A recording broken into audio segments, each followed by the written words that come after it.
Cultivando Saber está aqui na UniOeste, campus de Toledo, para falar com a prof. Cleide. Cleide, que é minha colega. Na verdade, a gente quase nunca se encontra por aqui, porque nós somos de departamentos muito diferentes. Ela é bióloga e a gente vai conversar aqui sobre COP30, questão climática, a questão ambiental, como isso interfere para a saúde humana e o que a gente faz para cuidar, gente, o fim do mundo não chegar antes. Antes da hora. É, Cleide. Para adiar o fim do mundo, como diz o Krenak. Isso. Então, Cleide, te apresenta para esse pessoal aí que acompanha o Cultivando Saberes, para a gente saber mais de você. Tá, então vou contar um pouquinho da minha trajetória para até vocês entenderem por que eu estou aqui. Isso. Então, eu sou formada em biologia, licenciatura. Olha, na época... Prof, não tinha bacharelado na minha universidade, na Federal do Paraná. Que legal. Depois eu fiz mestrado na área de microbiologia agrícola, daí eu comecei a ir mais para essa área dos micro-organismos, né? Uhum. E daí no doutorado eu fiz microbiologia pura, já trabalhando então com antifúngicos. Então, o que eu entendo um pouquinho hoje é do controle das doenças infecto-contagiosas causadas por fungos. Uhum. E isso tem um apelo muito grande agora no nosso aquecimento global. Então, olha só. Tenho pós-doc em doenças infecciosas pela Brown, nos Estados Unidos. Então, bem trabalhando com o tema de como controlar doenças causadas por fungos. Então vamos começar por aí, porque esse é o grande problema, né? Parece que a questão de saúde humana e saúde climática, digamos, do nosso meio ambiente não tem muito a ver, assim, para quem olha de fora, mas está dizendo que tem tudo a ver. Tudo a ver. Hoje já tem um tempo, uma década talvez, um pouco mais, um pouco menos, a gente vê a saúde numa perspectiva de saúde única. O que é saúde única? Nós entendermos enquanto seres humanos e todos os gestores de saúde, políticas públicas, de que a saúde ela é humana, mas ela está relacionada com a saúde animal e um achado novo para nós, um entendimento novo, a saúde ambiental. Então, se nós estamos num planeta com tantas catástrofes, com tanta poluição, com tanto desmatamento, isso vai reverberar onde? Na nossa saúde, na saúde humana, que acaba que é o que a gente se preocupa primeiramente, né? Claro. Se a gente pensa isso no nível micro, onde a gente vive, a gente pode pensar daquilo que a gente se alimenta. Então, se o solo não está saudável, se o ambiente, a água estiver poluída, se o solo estiver contaminado, a gente não vai comer comida saudável. Como é que dali vai sair comida saudável se não tiver tudo ok? Se o ambiente não tiver minimamente estruturado para fazer o nosso alimento crescer, ser cultivado e depois nos nutrir, né? Inclusive, por isso a gente não fala só de alimento, fala de segurança alimentar. Perfeito. Tem uma relação muito maior com o cuidado com esse todo, mas também de como ele beneficia a nossa saúde humana, né? Perfeito. Perfeita a sua análise. Então, explica para nós como é que a questão climática, a gente tem o aquecimento aí, ponto, né? Aliás, só negacionista que contesta isso, né? Exato. Que está aí, a gente está aumentando pontos que não podia ter aumentado, tem risco de aumentar ainda mais, nós precisamos diminuir nossa pegada. E aumentar ainda mais, seria inevitável por uma própria questão planetária, só que o que a gente está fazendo é acelerando de forma astronômica esse avanço do aquecimento global. E como é que o que a gente está fazendo para acelerar? Aí, tudo. Vamos pegar 2 pontos, 3.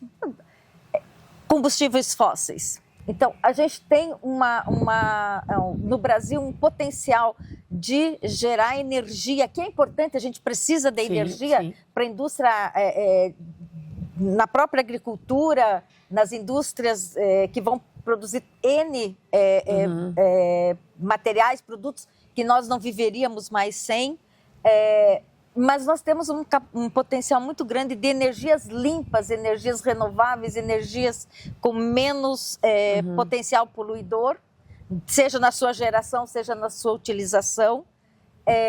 O segundo ponto é a própria produção de carne bovina, que aí os nossos pecuaristas estão até discutindo, acho que hoje tem alguma coisa na COP, em relação a formas de mitigar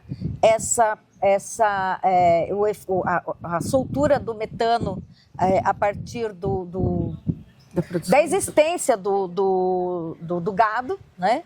E o outro, o desmatamento. Que o desmatamento, ele vai fazer o quê? Como eu tenho nas árvores o carbono sequestrado, que ele está, como é que eu vou dizer? Ele não está aumentando o clima, a temperatura. A hora que eu corto uma árvore, essa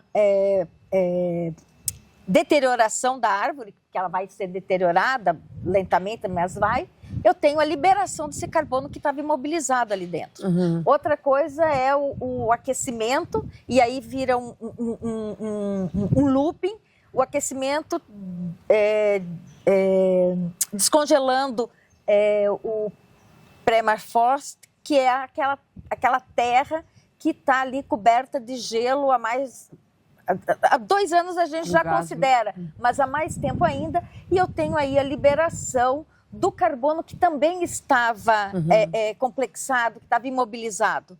E isso aumenta a temperatura do globo, que aumenta a velocidade com que esse gelo degelado, né? Descongelado, e isso vai fazendo com que esse aumento seja, então, em nível exponencial, logarítmico, então numa velocidade muito maior do que deveria ser.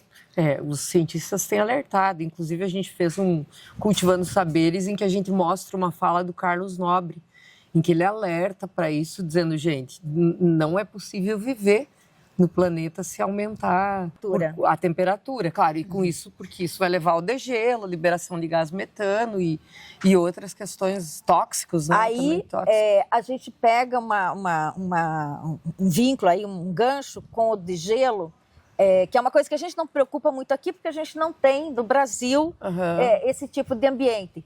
Mas a gente tem aqui na Argentina, Chile e tal. O que acontece ali quando eu tenho esse degelo desprogramado, vamos dizer assim? Eu tenho a liberação de N possibilidades teóricas, e não só teóricas, de vírus que estavam adormecidos, bactérias que estavam adormecidas, e que a gente já tem caso de criança que foi infectada com o Bacillus anthracis, que já estava eliminado. Eu não lembro agora, mas é algum lugar na Ásia, e ela morreu da doença, porque ninguém nem levou em consideração que poderia ser, porque não existia mais. Então, e outros vírus que a gente não conhece, que não são da nossa... E com isso, aumenta a temperatura dos oceanos. Nos oceanos nós temos bactérias que são típicas de lá, só que são muito nocivas para nós. E o que vai acontecer? Então, esse grupo de bactérias, principalmente da família Vibrionácea, os víbrios, Vibrio cholera, vão estar mais presentes nos produtos do extrativismo ou do cultivo marinho, e é um perigo bastante grande aí, pensando na segurança alimentar, na segurança enquanto infecção. Lembra quando o Rio Toledo inundava? O que acontece numa enchente? A enchente vai trazer aquele lodo, aquela água totalmente contaminada, porque ela vai levando tudo junto, né? E eu vou tendo exposição de pessoas à sorte de todo que é tipo de contaminação. Como a gente teve no Rio Grande do Sul. Eu ia chegar no Rio Grande do Sul, mas eu quis pegar o Rio Toledo por estarmos em Toledo, para dizer que é uma coisa que pode acontecer aqui. Não está tão longe, já teve, teve aí a questão de tratar ou trabalhar para que esse rio não tivesse de novo essas enchentes, mas pode acontecer a qualquer momento, né? Como aconteceu no Rio Grande do Sul, a região de Porto Alegre toda. Então, o que acontece? O pós-inundação, para doenças infecciosas, é muito importante. Aí a gente tem todo mundo se preocupa ali em reconstituir a casa, dar abrigo, aquela coisa muito imediata, mas reverbera no sistema de saúde, público, particular, que seja, essas doenças infecciosas. Sim, sim. Então, é claro, que a gente não pensa, na hora dessa tragédia, a gente não pensa no depois, no que ou às vezes a gente pensa no depois, mas no material.